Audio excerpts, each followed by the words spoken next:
Final year BCom BBA വിദ്യാർത്ഥികൾക്ക് 5th സെമിസ്റ്ററിൽ പഠിക്കാനുള്ള ഒരു ഇമ്പോർട്ടൻറ്റ് പേപ്പറാണ് ബിസിനസ് റിസർച്ച് മെത്തേഡ്സ്. ഈ പേപ്പറിൽ നിങ്ങൾ പഠിക്കുന്ന പല കാര്യങ്ങളും 6th സെമിസ്റ്ററിൽ നിങ്ങൾ പ്രൊജക്റ്റ് ചെയ്യുമ്പോൾ നിങ്ങൾക്ക് ആവശ്യമായിട്ട് വരും. അപ്പോൾ ആ ഒരു ഇമ്പോർട്ടൻസും കൂടി മനസ്സിൽ വെച്ചുകൊണ്ട് ഈ സബ്ജക്റ്റ് പഠിക്കാൻ ശ്രമിക്കുക, കോൺസെപ്റ്റുകൾ മനസ്സിലാക്കാൻ ശ്രമിക്കുക. പ്യുവർലി തിയറി ബേസ്ഡ് ആയിട്ടുള്ള ഒരു സബ്ജക്റ്റാണ് ബിസിനസ് റിസർച്ച് മെത്തേഡ്സ് എന്നത്. 80 മാർക്സ് എക്സ്റ്റേണൽ എക്സാം ആണ് ഉണ്ടാവുക. ടോട്ടൽ 5 മോഡ്യൂൾസ് ആണ് ബിസിനസ് റിസർച്ച് മെത്തേഡ്സിൽ വരുന്നത്.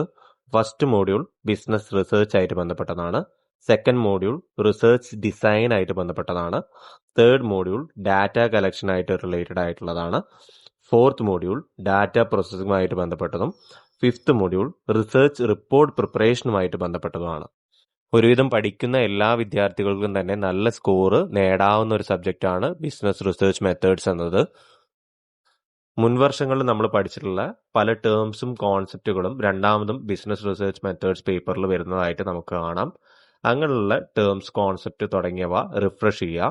അതേപോലെ പുതിയ കുറേ കോൺസെപ്റ്റ്സ് കൂടി മനസ്സിലാക്കുക എന്നതാണ് ഈ സബ്ജക്റ്റിന്റെ ഭാഗമായിട്ട് നമുക്ക് ചെയ്യാനുള്ളത്. തുടർന്നുള്ള വീഡിയോ ലെസണുകളിൽ നമ്മൾ ഓരോ കോൺസെപ്റ്റും ഡീറ്റെയിൽഡ് ആയിട്ട് ചാപ്റ്റർ വൈസ് നോക്കുന്നതാണ്. ബിസിനസ് റിസർച്ച് മെത്തേഡ്സ് പഠിക്കുന്നതിന് വേണ്ടിയിട്ട് നിങ്ങൾക്ക് 2 ടെക്സ്റ്റ് ബുക്കുകൾ പോപ്പുലറായിട്ട് മാർക്കറ്റിൽ അവൈലബിൾ ആണ്. ഒന്ന് ഡോക്ടർ കെ വേണുഗോപാലൻ സാർ തയ്യാറാക്കിയിട്ടുള്ള കാലിക്കറ്റ് യൂണിവേഴ്സിറ്റിന്റെ ടെക്സ്റ്റ് ബുക്കാണ്. പിന്നൊന്ന് എക്സൽ പബ്ലിക്കേഷൻസ് പുറത്തിറക്കുന്ന ഡോക്ടർ PA ദാമോദരൻ സാറ് തയ്യാറാക്കിയിട്ടുള്ള ടെക്സ്റ്റ് ബുക്കാണ്. ഇതിലേത് ടെക്സ്റ്റ് ബുക്കും നിങ്ങളുടെ കൺവീനിയൻസ് അനുസരിച്ച് നിങ്ങൾക്ക് വാങ്ങാവുന്നതാണ്.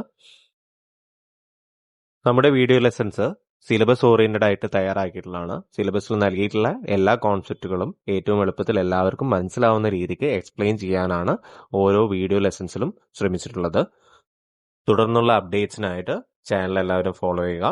അതേപോലെ ടെലിഗ്രാം ചാനലും ഫോളോ ചെയ്യുക.